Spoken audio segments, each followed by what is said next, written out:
अभी हम supreme court से वापस लौटे हैं।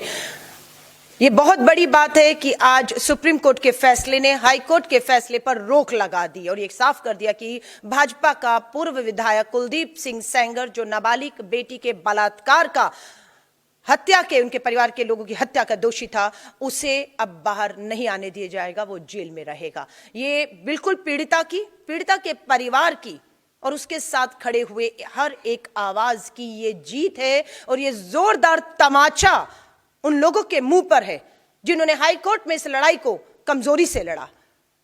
पीड़िता को न्याय नहीं, दोषी को बचाने के लिए रास्ते निकाल दिए थे और उनको लगा था इस फैसले को पीड़िता, उसका परिवार और हम सब स्वीकार कर लेंगे, लेकिन हमने वो स्वीकार नहीं किया और लगातार इस लड़ाई को लड़े। और आज सुप्रीम कोर्ट पर जो नजर थी उसमें पीड़िता की, कहूंगी उसके परिवार की और आवाजों की एक जीत हुई है। ये लड़ाई यहां खत्म नहीं हो रही, ये हमें बिल्कुल मालूम है, लेकिन अभी स्टे आया है हाई कोर्ट के ऑर्डर के ऊपर, लेकिन ये लड़ाई लड़ी जाएगी। और जो बात कही गई थी नाबालिग बेटी के बलात्कारियों को फांसी की सजा होगी, देश के प्रधानमंत्री नरेंद्र मोदी जी आप ही के कहे हुए इस बयान बेटी बचाओ, और आप अपने विधायक, अपने सांसद जो बेटियों के दोषी उन्हें बचाने का काम कर रहे हैं, आप कह रहे थे कि नाबालिग बेटी के बलात्कारी को दोषी करार होते ही फांसी होगी, फांसियां नहीं, बचाया जा रहा है, पैरोल और बेल दी जा रही है। हम मांग करते हैं, यह मामला अब सुप्रीम कोर्ट पहुंच चुका है और हम मांग करते हैं कि कुलदीप सिंह सेंगर हो,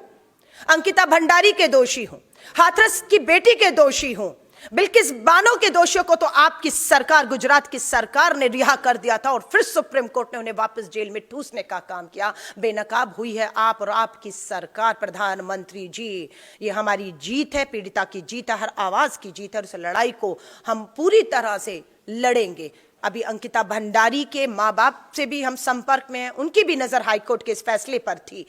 उन्नाव की पीड़िता के परिवार की नजर थी, दिल्ली कैंटोनमेंट बोर्ड में 8 साल की दलित नाबालिग बेटी की बलात्कार की हत्या किया तो उसके परिवार की नजर थी और सबकी नजरें थी। और आज मैं फिर कहूंगी न्याय की जीत हुई, लेकिन न्याय का हक मिलने तक ये लड़ाई जारी रहेगी। मेरे साथ ऑल इंडिया महिला कांग्रेस की वकील हैं, एडवोकेट आरफा हैं। बिल्कुल सुबह 9 बजे हम लोगों ने, जो राहुल गांधी जी ने और सोनिया गांधी जी ने रात को 10 बजे अपने घर के दरवाजे खोले। जब पीड़िता हाईकोर्ट का फैसला आया तो पीड़िता अपनी मां के साथ दिल्ली आती है और इंडिया गेट पर बैठती है और भाजपा के लोग उसका हंस हंस के मजाक उड़ाते हैं, अरे उन्नाव का मामला है, दिल्ली क्यों आकर बैठ गई, और हंसते हैं। ये नहीं मालूम था हाईकोर्ट दिल्ली है, फैसला दिल्ली से आया है, उस सरकार के तहत आया है जो बेटी बचाओ का नारा देती है, उस सीबीआई की कमजोर लड़ाई की वजह से आया है, जो केंद्र के अधीन है, जो पीड़िता को न्याय नहीं, अपराधी को बचाने का काम कर रही थी। राहुल गांधी जी, सोनिया गांधी जी ने पीड़िता से मिला, परिवार से मिला, उन्हें हर तरीके का हमने विश्वास दिलाया, उसकी हिम्मत को बढ़ाया कि हम इस लड़ाई में हर तरीके से, कानूनी तौर पर हो, आर्थिक तौर पर हो, उसे सुरक्षा, नौकरी, घर, अगर ये सरकार फेल होती है, केंद्र की भाजपा सरकार फेल होती है, तो भारतीय राष्ट्रीय कांग्रेस पूरी तरह से उस पीड़िता और उस जैसी अनेकों पीड़िता और उनके परिवार के साथ न्याय का हक मिलने तक खड़ी रहेंगी। तो हम लोगों ने आज इस लड़ाई को, अपनी हमारी महिला वकील पूरी तरह से पीड़िता के साथ खड़ी रही, हमने कानूनी तौर पर इस लड़ाई को लड़ा। सड़कों पर हमारी दिल्ली महिला कांग्रेस की पूरी, जिन्हें सुबह ही 9 बजे पूरी तरह घसीट के बसों में जो है वो ले जाकर थानों में, अलग अलग थानों में जो है वो हिरासत में इस समय पर रखा हुआ है, वो भी लड़ रही थी, कानूनी तौर पर लड़ रहे थे। और सदन में आ रहा है फरवरी में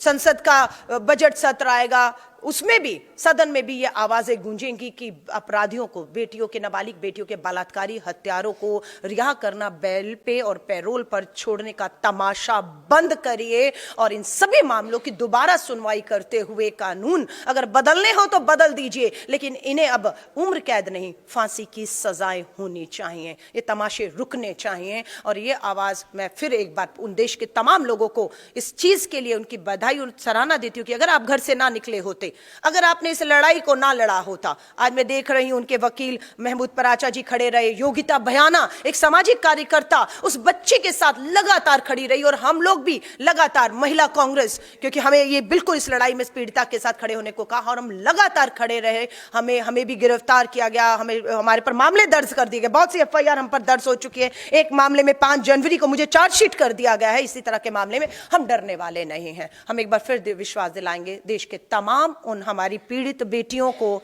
और जो बेटियां नहीं रही उनके परिवारों को, न्याय का हक मिलने तक इस लड़ाई में हम पूरी तरह से उनके साथ खड़े हैं।